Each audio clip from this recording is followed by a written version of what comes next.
Good morning dear students. आज इस class में हम रिफ्रैक्टिव इंडेक्स के बारे में पढ़ने वाले हैं। रिफ्रैक्टिव इंडेक्स को बेहतर ढंग से समझने के लिए आपको रिफ्रैक्शन के बारे में पहले से पता होना चाहिए। शॉर्ट में मैं आपको बता देता हूं ताकि आप रिफ्रैक्टिव इंडेक्स को बेहतर ढंग से समझ सकें। बच्चों, हम जानते हैं कि लाइट जो होती है वो एक सीधी रेखा में चलती, स्ट्रेट पाथ पे चलती है, लेकिन यही लाइट रे जब एक ट्रांसपेरेंट मीडियम से दूसरे ट्रांसपेरेंट मीडियम में जाती है तो स्ट्रेट पाथ पे न चल के उसमें बेंडिंग हो जाती है। तो शॉर्ट में आप कह सकते हैं कि bending of light is called refraction. आपने पढ़ा होगा कि जब लाइट एक रेयरर से डेंसर मीडियम में जाती है तो नॉर्मल की तरफ झुक जाती है, और जब डेंसर से रेयरर मीडियम में जाती है तो नॉर्मल से दूर हट जाती है। दोनों ही सिचुएशन में लाइट अपने पाथ से डिविएट हो जाती है, विचलित हो जाती है, अपने पाथ से हट जाती है, सीधी रेखा में न चल के उसमें बेंडिंग हो जाती है। करेक्ट? तो हम क्या ये कह सकते हैं कि bending of light is called refraction. अब समझते हैं कि रिफ्रैक्टिव इंडेक्स क्या है। बच्चों, रिफ्रैक्टिव इंडेक्स मटेरियल की प्रॉपर्टी, उस मीडियम की प्रॉपर्टी है विद रिस्पेक्ट टू लाइट, यानी लाइट किसी पर्टिकुलर मीडियम में किस तरह से बिहेव करती है उसके बारे में हमको इंफॉर्मेशन बताता है। रिफ्रैक्टिव इंडेक्स को हम एन से दिखाते हैं या म्यू से दिखाते हैं। एनसीईआरटी की बुक में एन से दिखाया गया, तो मैं एन से दिखाऊंगा। तो सबसे पहले हम ये लिखते हैं कि रिफ्रैक्टिव इंडेक्स से हमको क्या क्या इंफॉर्मेशन मिलती है। ठीक है,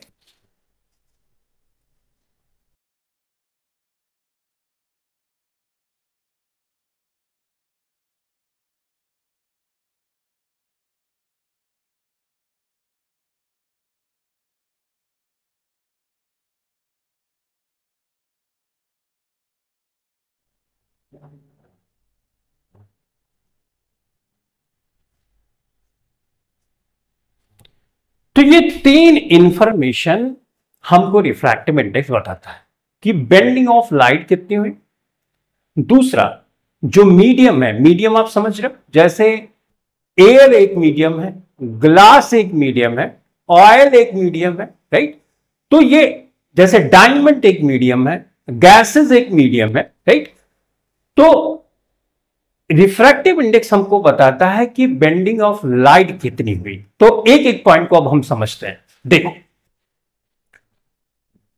मान लो कि एक मीडियम है एयर, सही है, उसका रिफ्रैक्टिव इंडेक्स 1 है। दूसरा मीडियम है केरोसिन, केरोसिन मतलब मिट्टी का तेल, राइट, जिसका है 1.44, और एक मीडियम है वाटर यानी पानी, इसका रिफ्रैक्टिव इंडेक्स है 1.33, और डायमंड है, इसका रिफ्रैक्टिव इंडेक्स है 2.4। डायमंड का रिफ्रैक्टिव इंडेक्स 2.42 है। तो बच्चों, इसका रिफ्रैक्टिव इंडेक्स ज्यादा है, इसका मतलब यह हुआ कि लाइट रे यहां पर ज्यादा बेंड हो रही है। जैसे लाइट रे यूं आई, सही है, एक मीडियम से, मान लो ये मीडियम वैक्यूम है, वैक्यूम मतलब ऐसी जगह जहां पर कोई हवा वगैरह नहीं है, वहां से डायमंड में लाइट रे एंटर करती है, तो उसको जाना किधर से चाहिए? ये डायमंड वाला मीडियम है, नीचे लाइट रे जाना ऐसे चाहती थी, अगर ये डायमंड नहीं होता तो ऐसे निकल जाती, करेक्ट ना? लेकिन डायमंड आने से इसकी बेंडिंग हो गई, बेंडिंग मतलब ये तो जाना इधर से चाहिए था, और लाइट रे बेंड होके यहां से जा रही है, इस पाथ से जा रही है, तो बेंडिंग ऑफ लाइट यहां पर लेस से इतनी हुई। ठीक, अब दूसरा देखते हैं। ये मान लो वाटर है, लाइट, ये वैक्यूम यहां पर भी मैं ले रहा हूं,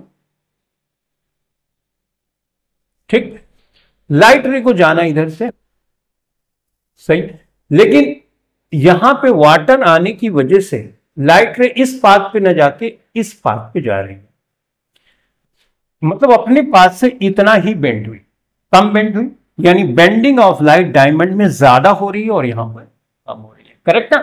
तो I hope you have understood कि जो ये रिफ्रैक्टिव इंडेक्स है ये बेंडिंग ऑफ लाइट को बताता है। जिसका रिफ्रैक्टिव इंडेक्स ज्यादा उसकी बेंडिंग ऑफ लाइट ज्यादा। सही है।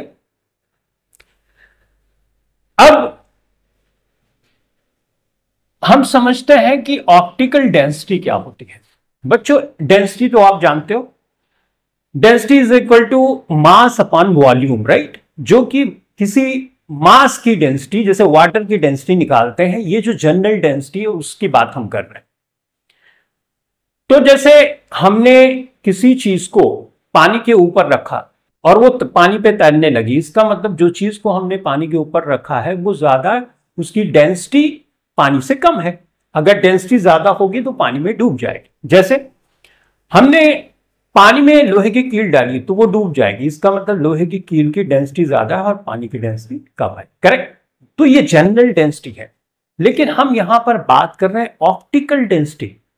तो ऑप्टिकल डेंसिटी ये इस बात को बताती है कि लाइट रे जब एक मीडियम से दूसरे मीडियम में जाती है तो उसको कितनी परेशानी होती है चलने में, ज्यादा परेशानी होती है या कम परेशानी होती है, यानी उसकी स्पीड में क्या अंतर होता है, ये सब सारी चीजें बताती है।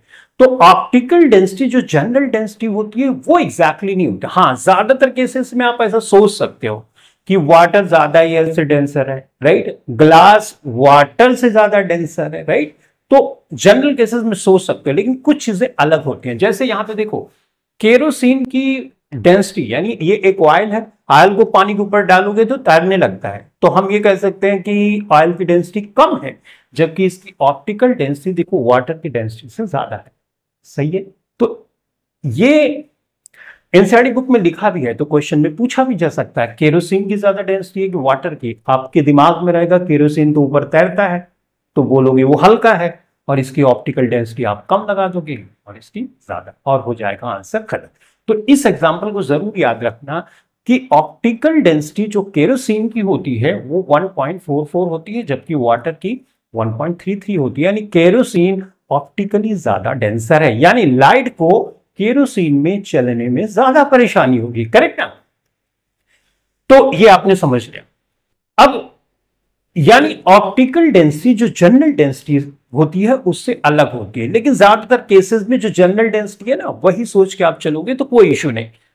जो आपको थोड़ा सा अपवर्ड लगेगा या डिफरेंट लगेगा वो ये यहां पर जो मैंने आपको बता दिया। तो इसका मतलब अगर डायमंड की ऑप्टिकल डेंसिटी यानी रिफ्रैक्टिव इंडेक्स 2.42 है, इसका मतलब उसकी ऑप्टिकल डेंसिटी भी ज्यादा है। तो अभी तक हमने सीखा कि रिफ्रैक्टिव इंडेक्स अगर ज्यादा तो इसका मतलब बेंडिंग ऑफ लाइट ज्यादा। करेक्ट ना। बेंडिंग ऑफ लाइट ज्यादा। ठीक बात। अब दूसरे पार्ट में सीखा कि रिफ्रैक्टिव इंडेक्स बच्चों अगर ज्यादा तो इसका मतलब यह हुआ कि उसकी ऑप्टिकल डेंसिटी ज्यादा है उस मीडियम की, ऑप्टिकल डेंसिटी ज्यादा। सही है। सही है कि नहीं। तो अगर आपसे पूछा जाए कि रिफ्रैक्टिव इंडेक्स इसका ज्यादा है कि ऑप्टिकल डेंसिटी इसकी ज्यादा होगी इसकी, तो इसकी ही ऑप्टिकल डेंसिटी ज्यादा होगी। यानी कोई मीडियम कितना डेंसर है, ऑप्टिकली डेंसर है, वो भी रिफ्रैक्टिव इंडेक्स बताता है, जिसमें हमने दूसरे पॉइंट को कवर किया। तीसरी बात, रिफ्रैक्टिव इंडेक्स बच्चों अगर जिसका ज्यादा होगा वहां पे जो लाइट की स्पीड है, जैसे वैक्यूम में स्पीड होती है 3 × 10⁸ मीटर पर सेकेंड, तो लाइट की स्पीड कम हो जाएगी, यानी रिफ्रैक्टिव इंडेक्स ज्यादा, तो इसका मतलब वो ऑप्टिकली डेंसर ज्यादा, ऑप्टिकली डेंसर ज्यादा तो लाइट को चलने में परेशानी होगी तो उसकी स्पीड हो जाएगी कम। आप ऐसे सिंपल भाषा में समझ सकते हो। यानी रिफ्रैक्टिव इंडेक्स अगर जिसकी ज्यादा तो लाइट की स्पीड क्या होगी, वो होगी कम।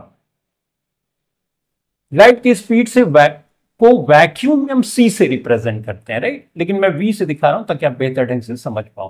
तो लाइट की जो स्पीड है या आप बोल सकते हो वेलोसिटी है, वो क्या होगी,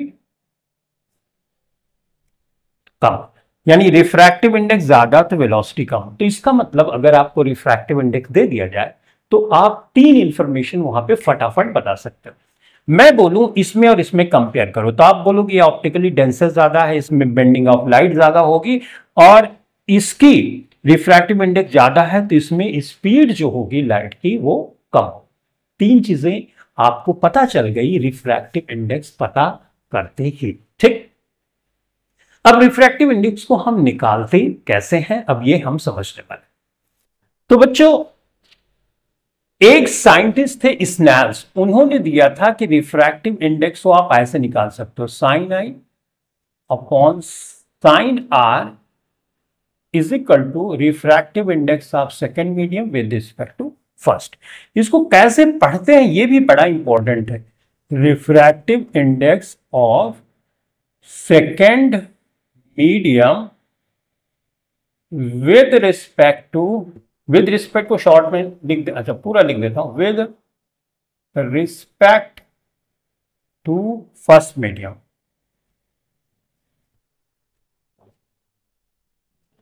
हम ऐसे इसको पढ़ते हैं।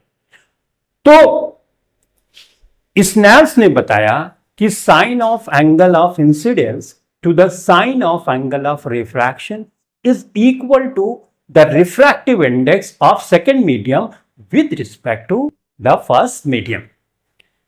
इसको थोड़ा सा और एलाबोरेट हम करते हैं। देखो ध्यान से, इसमें लिखने में, ये सीक्वेंस लिखने में बच्चों को समस्या आती है। बच्चों देखो, ये है, ये है, ये नॉर्मल है, ये लाइट रे आई, ठीक बात, ध्यान से देखना, ये लाइट रे आई। अब लाइट रे को जाना कहां चाहिए था, यहां से। ये रेयरर मीडियम है और ये डेंसर मीडियम है। तो हम जानते हैं रेयरर से डेंसर में लाइट रे जाती है तो बेंड हो जाती है नॉर्मल की तरफ। तो नॉर्मल तो ये है, राइट, तो इसकी तरफ, इस नॉर्मल की तरफ बेंड हो गई यूं। तो देखो लाइट की बेंडिंग यहां पे इतनी हुई, मैं बात कर रहा हूं उसके पास से कितना डिविएशन हुआ। ठीक, एक तो सिचुएशन ये। अब यहां पे देखो, ये वाला एंगल मैं इसमें सेम रख रहा हूं, इतना ही एंगल रख रहा हूं, ठीक है, एंगल सेम है, मान लो 30 डिग्री एग्जाम्पल के लिए, और ये भी 30 डिग्री है। सिर्फ यहां पे मान लो कि ये वैक्यूम है बच्चों, ठीक है, और ये मान लो कि यहां पर वाटर। तो वैक्यूम से वाटर में जब लाइट रे प्रवेश करती है, इंटर करती है, तो उसमें बेंडिंग होती है, सही। और बेंडिंग हम यहां पे बात कर रहे हैं कि अपने पास से कितनी डिविएट हो रही, तो वो इतनी डिविएट हो गई। ठीक, अब यहां पे देखो, ये लाइट रे आई, टकराई, इसको जाना कहां से चाहिए था, यहां से जाना चाहिए था, इसका एक्चुअल पाथ तो ये है, लेकिन बेंडिंग ऑफ लाइट यूं हो गई, ये यूं। यहां पे देखो ज्यादा बेंडिंग हो गई।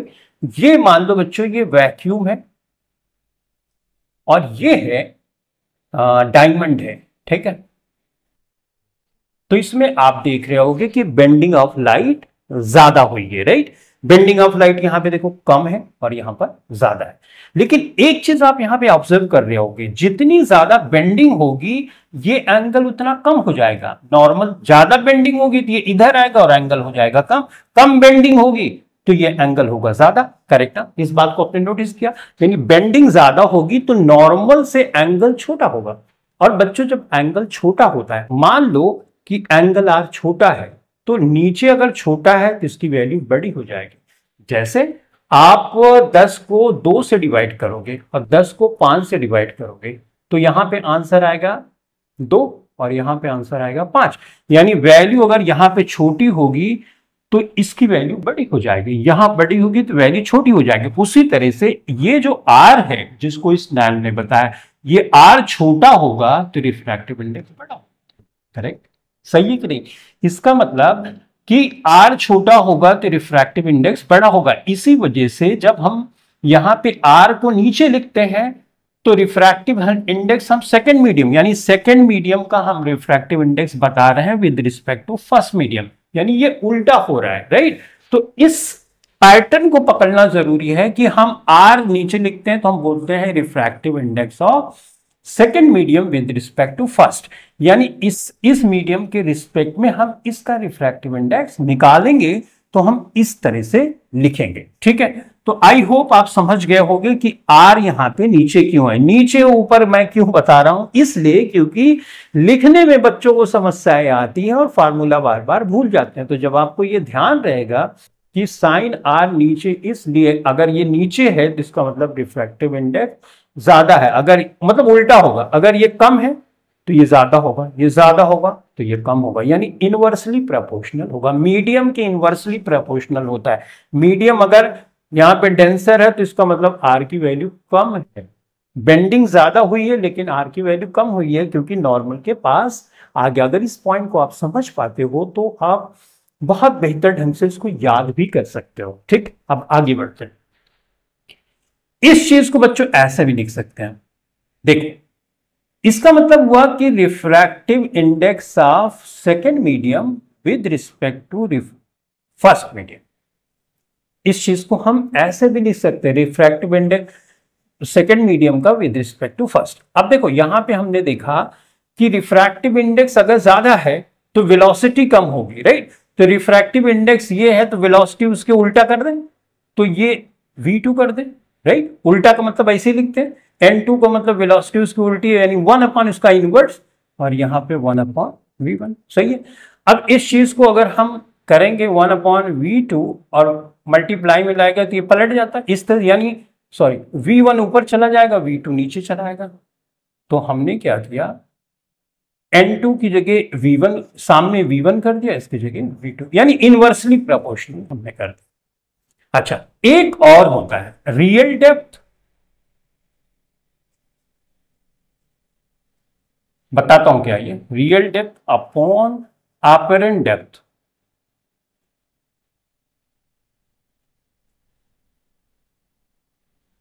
देखो आप रिफ्रैक्टिव इंडेक्स निकालना चाहते हो तो ये मान लो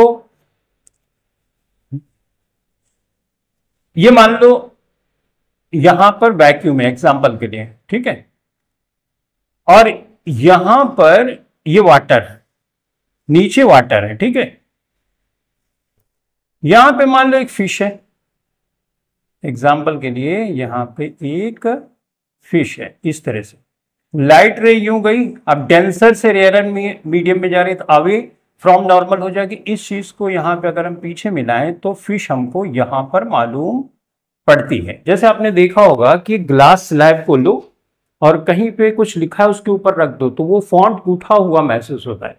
सिक्का है, अगर सिक्के को ग्लास में डाल दोगे तो जहां उसकी एक्चुअल डेप्थ है वही अपरेंट डेप्थ भी है, राइट। तो सेम होता है, लेकिन पानी डालोगे तो रिफ्रैक्शन की वजह से वो जो सिक्का होगा वो ऊपर उठ जाएगा, तो उसकी जो रियल डेप्थ है वो तो बगैर पानी डाले हुए जो थी वो है, लेकिन पानी डालने के बाद जो उठा है तो उसकी वो रियल डेप्थ ना होके अपरेंट डेप्थ हो जाएगी। फॉर एग्जांपल फिश एक्चुअल में यहां पे है तो ये इसकी रियल डेप्थ हुई, और ये दिख रही है हमको लेकिन यहां पे, तो ये इसकी अपरेंट डेप्थ हुई। तो रियल डेप्थ और अपरेंट डेप्थ हमको पता है तो उसकी हेल्प से भी हम रिफ्रैक्टिव इंडेक्स हम निकाल सकते हैं इस मीडियम का कि क्या है, ठीक बात। तो इस तरह से अगर हमको इतनी चीजें बच्चों पता है तो हम रिफ्रैक्टिव इंडेक्स का कोई भी क्वेश्चन आसानी से सॉल्व कर सकते हैं।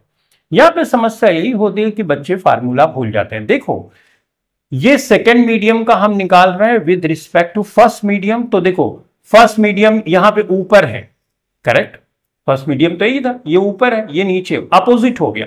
क्यों, वो रीजन मैंने बताया कि जब जितनी ज्यादा बेंडिंग होगी उतना कम एंगल होगा उल्टा, राइट। तो बेंडिंग ज्यादा हो रही है तो एंगल कम हो रहा है, तो एंगल कम होगा तो रिफ्रैक्टिव इंडेक्स ज्यादा होगा। आई होप आप इस बात को समझ रहे होंगे।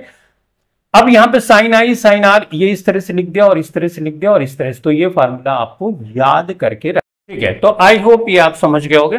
तो इसका मतलब हुआ रिफ्रैक्टिव इंडेक्स यहां पे हमने इस तरह, अगर कोई भी रिफ्रैक्टिव इंडेक्स आप वैक्यूम के रिस्पेक्ट में निकालते हो तो ऐसे रिफ्रैक्टिव इंडेक्स को हम एब्सोल्यूट रिफ्रैक्टिव इंडेक्स बोलते हैं। अगर यहां पे लिखा है केरोसिन का रिफ्रैक्टिव इंडेक्स 1.44 और कुछ नहीं बताया गया किसके रिस्पेक्ट में है, तो आप ये समझ जाना ये वैक्यूम के रिस्पेक्ट में, यानी लाइट रे वैक्यूम से जब केरोसिन आग में एंटर करती है, राइट, तो उसमें जो उसकी वेलोसिटी होती है 1.44 टाइम कम हो जाती है। वेलोसिटी के रेफरेंस में मैं आपको बता रहा हूं।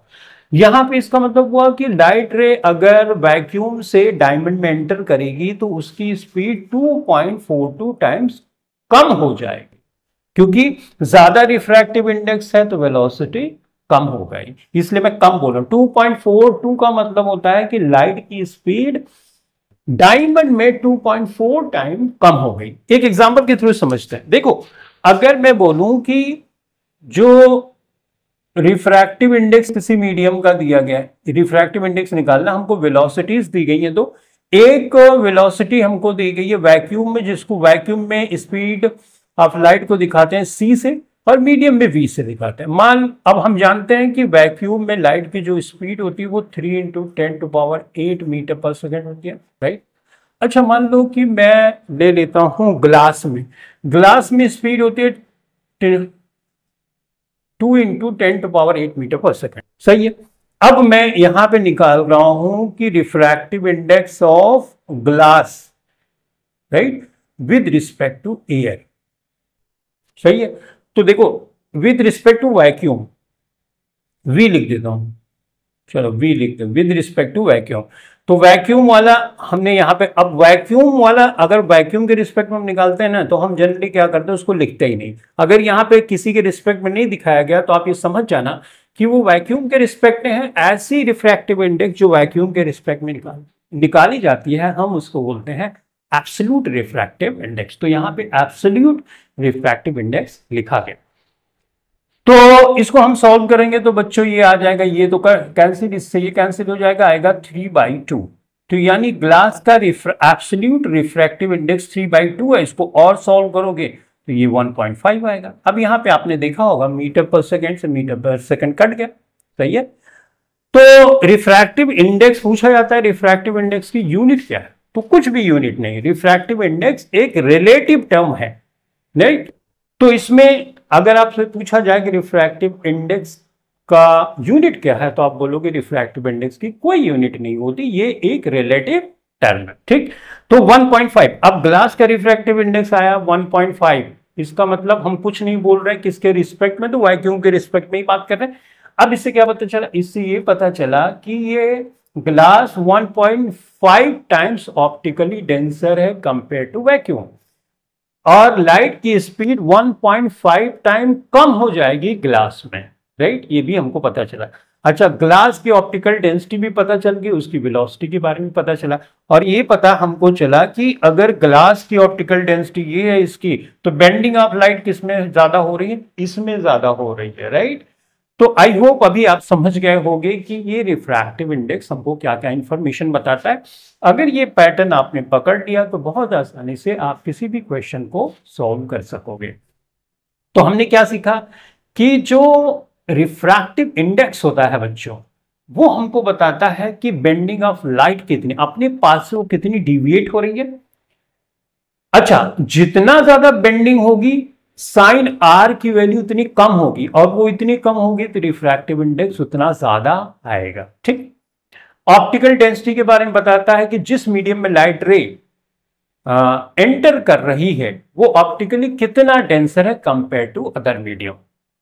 रिलेटिव स्पीड के बारे में भी बताता है, मतलब लाइट अगर वैक्यूम में इतनी या किसी मीडियम में चल रही है, अचानक से दूसरे मीडियम में एंटर की, तो उस मीडियम के रिस्पेक्ट में लाइट की स्पीड कितनी कम हो जाएगी या कितनी ज्यादा हो जाएगी, राइट।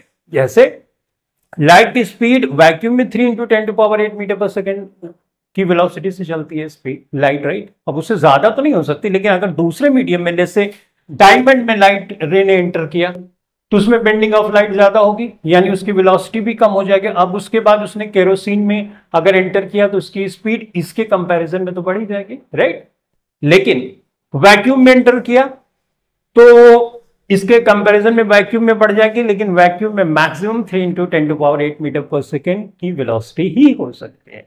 तो आई होप रिफ्रैक्टिव इंडेक्स के बारे में आपसे बहुत बेहतर ढंग से समझ लें। तो इस क्लास में बस इतना ही। Thanks for watching this video. Thank you very much.